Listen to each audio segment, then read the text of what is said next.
I just don't see how anybody could look at this and say, this isn't pretty serious. And of course, the other thing we don't know is how often has something like this happened that didn't happen to have a journalist mistakenly included on the text chain? Is this the way they do business routinely, which is very disturbing? When I want to talk to somebody, if I'm up in Maine and I want to talk to somebody in Washington about a significant national security issue, which I occasionally do because I'm on intelligence and armed services, I have to go to Portland to the FBI office and use the secure communications facility that they have. The government has spent millions of dollars to set up secure communications, and these people just ignored it. And not only that, Director Gabbard couldn't even or wouldn't tell us what telephone she was using. Was it her home? Was it her regular personal phone?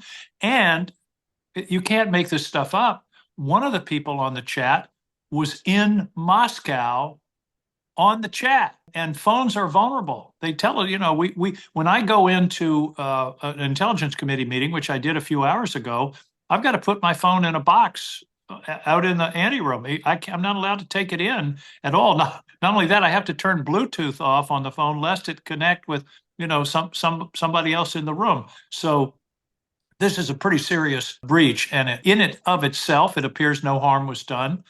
But what it indicates is a level of competence that's pretty shocking, that could have, in a different setting, under different circumstances, have catastrophic consequences for the country. There's a term in the intelligence community called sources and methods.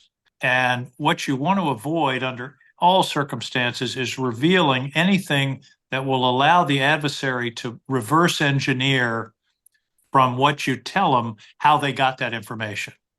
For example, here's an example. I mean, let's say we had an intelligence report of what Putin had for breakfast.